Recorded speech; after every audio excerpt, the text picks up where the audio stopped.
देखिए, हम लोग का आज जो प्रेस वार्ता करने का जरूरत पड़ी है, उसका मूल कारण है झारखंड में बहुजन हित की रक्षा करने वाला, दलितों के सम्मान को रक्षा करने वाला, झारखंड की माता बहनों का सम्मान करने वाली सरकार का गठन कैसे हो।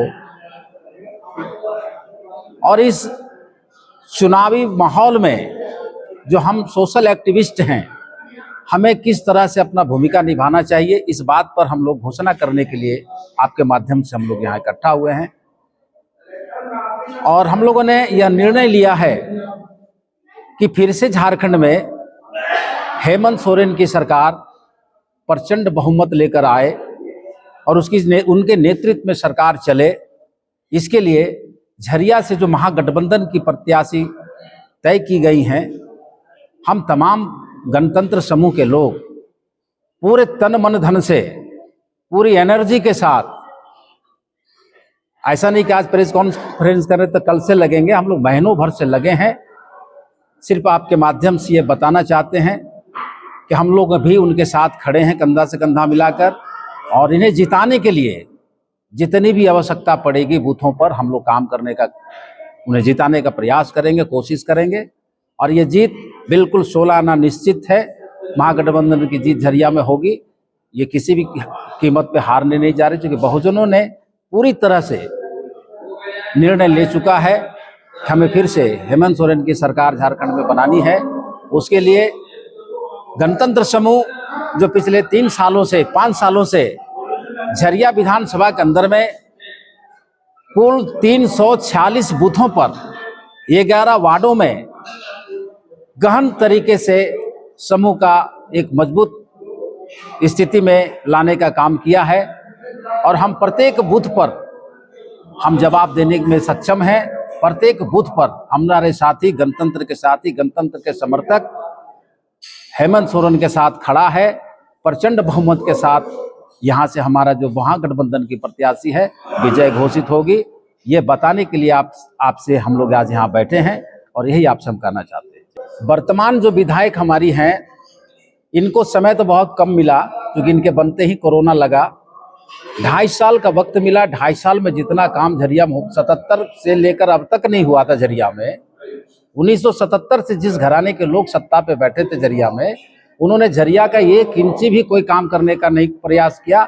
बनियार का हॉस्पिटल आप देख लें, बनाए लेकिन चालू नहीं हुआ, लूट हुआ।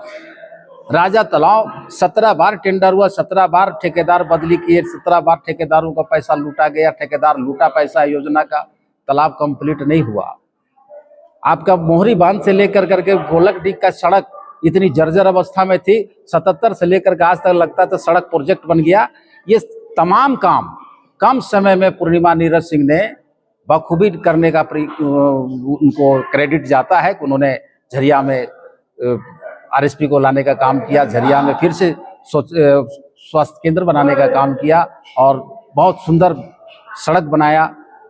राजा तालाब बन रहा है, बनियाहिर के तालाब बन रहा है। ये तमाम चीज़ बहुत कम समय में किया और उम्मीद करते हैं कि समय मिलने पर पूरा काम होगा।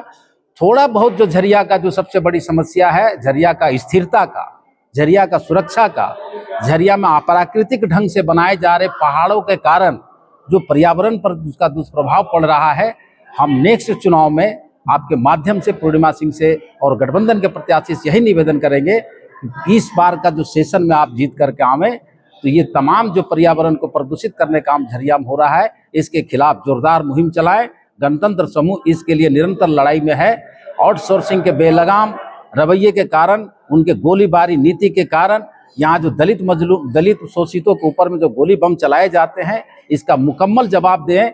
हम लोग जो लड़ाई लड़ रहे हैं, उस लड़ाई में हम चाहते हैं कि पूर्णिमा नीरज सिंह हम लोग का साथ खड़ा रहें। निश्चित तौर पर झरिया में आउटसोर्सिंग पर भी लगाम लगाया जा सकता है, जिससे रोजगार भी उत्पन्न किया जा सकेगा। भी गणतंत्र समूह के एक संयोजक होने के नाते हमारी टीम ने इस बात को समझा है बहुत ही स्पष्ट तरीके से कि जहाँ पर हम लोग बाबा साहब के द्वारा से दिए गए जो नियम है, जो तरीके हैं और जो संविधान है, हम लोग ऐसे समझते हैं कि जो संविधान के साथ में है हम लोग उनके साथ में हैं।